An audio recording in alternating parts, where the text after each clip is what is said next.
Hello, আমি বনিশা। আমার নতুন একটা ব্লগে তোমাদের সকলকে জানাই স্বাগত। তো এই দিন আমি চলে গিয়েছিলাম মেজ দিদির বাড়ি, আর সারাদিন আমি কি করলাম সেটাই শেয়ার করব।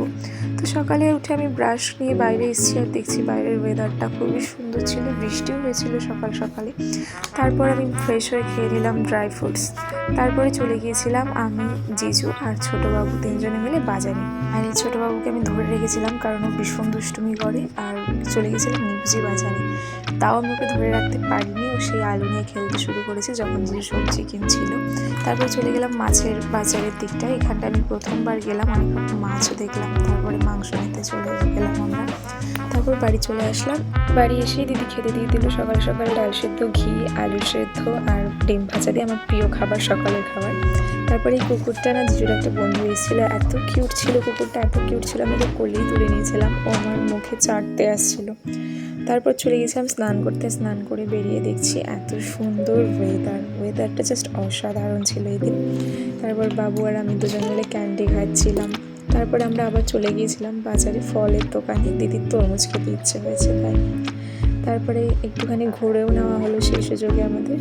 তারপর বাড়িতে এসে দেখছি বেলের শরবত বানিয়েছে, সেটা খেলাম। তারপরে খেলাম পোস্তর বড়া। তার কিছুক্ষণ পর লাঞ্চ করলাম আমরা। দিদি রান্না করেছিল ধনিয়া চিকেন, আমসুল, উচ্ছে ভাজা আর শাক ভাজাটা আমি খাই না, তাই আমি ওটা নিয়ে নিই, ওটা ছোটোবাবু খাচ্ছিল। আর লাস্টে ছিল আমের চাটনি। তো এসব খেয়ে একটু রেস্ট করার পর বিকেলে আমরা রেডি হয়ে বেরিয়ে গেলাম আবার ঘুরতে। বাড়ি থেকে বেরিয়ে সোজা চলে গিয়েছিলাম কালনার এই পার্কটিতে। এই পার্কটাতে প্রথমবার গেলাম, আর বাবুর জন্যই যাওয়া হয়েছে কারণ ছোট বাচ্চা এখানে গিয়ে খেলতে পারবে। এই ট্রেনটায় ওঠার খুব ইচ্ছে ছিল, বাট 10 জন না হলে উনি ট্রেন চালাচ্ছিল না। তারপর এগুলোতে বাবুকে কিছুক্ষণ ঘোরালাম। ও দোলনায় একা বসতে ভয় পাচ্ছিল বলে ওর সাথে আমিও দোলনায় বসলাম। তারপর ওকে নিয়েই ঢেগিতেও বসলাম। তারপর আমরা চলে গিয়েছিলাম রাজবাড়িতে।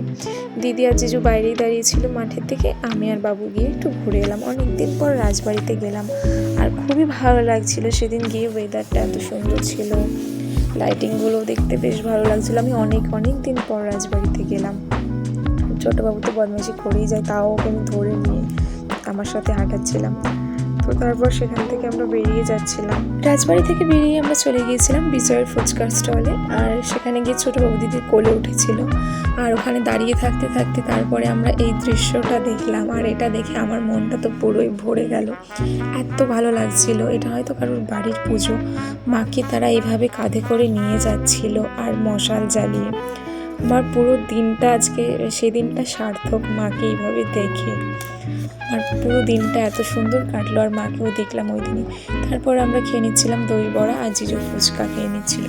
তো তারপর বাড়ি চলে আসলাম, আর দিদি রাত্রে ডিনারে করেছিল পাস্তা। তো এই দিনটা তো আমার খুবই ভালো কাটলো। তো ব্লগটা এখানে এন্ড করছি, দেখা হচ্ছে নেক্সট ব্লগে। টাটা।